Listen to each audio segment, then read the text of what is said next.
thoughts on this. What led the Browns? What are you guys hearing that led the Browns to go ahead and make this move on Shedeur? Well, Reese, I think in the pre-draft build-up, a lot was made of how many times the Giants met with Shedeur Sanders and how often they met with him. The Browns did their work, too. They met with him at length at the Shrine game, East-West. Then at the Combine, they met with him. Then they had him in at the top 30. And at his pro day, they took him and Travis Hunter out to dinner. And let me tell you the people at that meeting.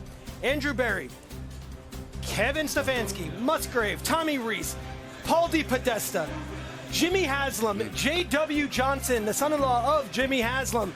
They all met with him and they felt comfortable. And at a certain point, which I believe Field Yates said at the table, at 144 in the draft, whether you need a quarterback or not, it is the most important position in all of football.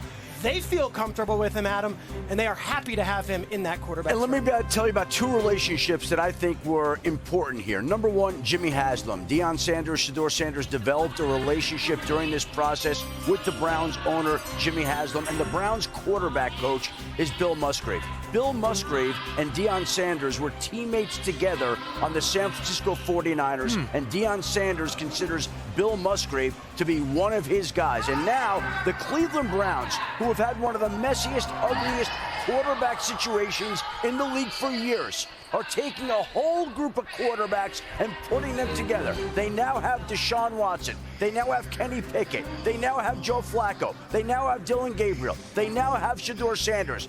And the storylines are just beginning because all these quarterbacks are not going to be happy staying in Cleveland. And the Browns also have the Jaguars' first-round pick next year in a quarterback-rich draft, so they're going to have double ones armed to get even more quarterbacks. The Browns have gone from having a lack of quarterbacks to having a surplus of them, and the attention that's been on Shedeur Sanders the past few days is only just beginning, Reese. Well, the old adage is if you have two quarterbacks, you don't have any. So now they've got a lot of them, and we're going to find out which one is the one. As you look at this, how would you assess Mel? We know what you think of him as a prospect. Now the opportunity in front of him and how quickly you expect those traits to be able to play, to be the guy, if in fact you think that can happen quickly. Offensive line, that's critical for Shedeur. Said it when Tom Brady was taken. The offensive line's got to protect him. He's got to have that fortress in front of him, as Brady did, allowed him to have that success. You think about what he had at Colorado. He dealt with adversity. He dealt with a muddy pocket. He done it with everything NFL conditions lead you to have to deal with once you get to the pro level. Then you think about the character. I think this is the misperception. I think the fact of the matter is Deion was a great teammate. Deion practiced hard. They loved him in the NFL. They loved him with the Atlanta Braves in Major League Baseball. Shedeur, he will galvanize. He'll be that kind of guy. So again, the offensive line, if you're talking about the Cleveland Browns, that's the issue, guys. If they can protect him, I would say get the weapons, but up front is where they got to be strong.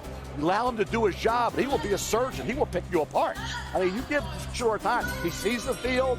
He's accurate to all levels, and he is a tremendous competitor, incredibly tough. So again, durable, having all the hits he took, and never got hurt. Okay, and he never running game. Not mention offensive line. He had no running game. So he was out there, and he led them to a winning year. He led them to an upset over TCU when he first got there, first game. Then the wheels came off. That Stanford game when the second half lead the lead was won at the half. Shedeur Sanders, to me, when you talk about the locker room and the players around him, they love him. Now, the perception from others outside, based on what the noise, maybe they didn't like what they heard. I don't know how it was handled. You get all the word about this, that. You think, well, they're just trying to hurt Shedeur. Teams are still throwing it out there. You don't know what was true, what wasn't. How Deion's going to operate. Deion's going to stay out of it. He's not going to be calling or threatening any coaches or saying, or there'll be a threat that Deion could take over. Deion's not happy. Deion's not going to say anything. Deion's going to coach Colorado. So a lot of this stuff, I think, just made no sense to me, kind of the negativity you heard over the last couple months. The perception, though, that you talked about, that's all until the draft gets going, because it became his reality. The fact is, the 16th player on my board, higher on yours, right around 25 on Matt's board, went 144th overall. We've established a couple of things. We think he has a chance to legitimately compete for the quarterback job at some point in the relative near future. We've also established we like to fit in a Kevin Stefanski style offense. Here's the question, and Reese, you kind of got us there at the beginning of this conversation. What lessons will be learned? And what would they be used effectively to turn him into the player that I think we have some level of confidence across this desk that he can become? If so, this has a legitimate chance to be and this is not hyperbole here, the best value on day 3 so far because it's the most important position in all of teams. Hit rate in the last 31 years for fifth-round picks at quarterback is 0. 0. It's your guy, though. 0. Buck the trend. I'm saying up until now, the last 31 years, okay? Quarterbacks in the 5th round, you look at chart, here it is, right here. I went back and looked at it. All right, what do you got? From 1994 to 2024, it's 31 years. What's that say? 0 for 43. 0 for 43 with a couple still to be determined. Wow. Spencer Rattler, one of those guys, still to be determined. Right? 1970 to 1993, hit rate in the 5th round, 19%, right? So again, 5th round's not the round to get a quarterback. Okay? It hadn't been proven. It was going back to 1970. That's a long time, right? Shedeur Sanders, 5th round pick. We'll see if he can do something that very few have been able to do. The aberration, though, probably with a couple of notable exceptions, 5th round or beyond, is that very few quarterbacks were evaluated like this just on the tape. Right. At the same level that he That's the difference, right? Yeah. I mean, this isn't a talent issue. This isn't a can-do issue.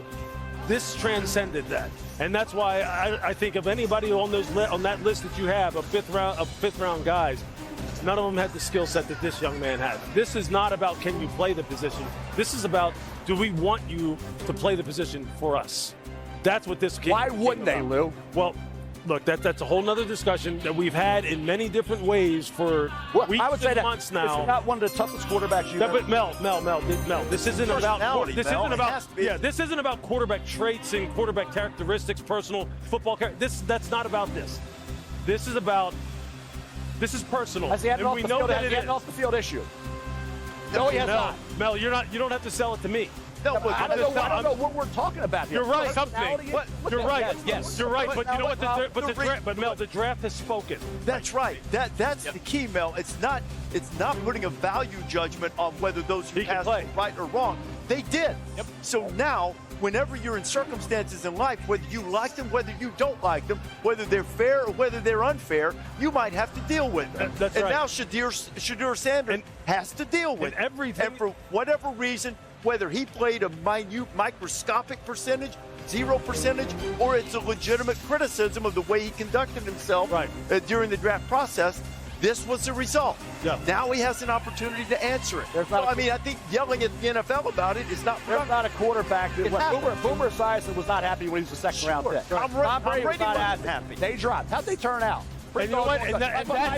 Nobody's arguing that point can is, happen. Reese, the NFL has been clueless for 50 years when it comes to evaluating quarterback.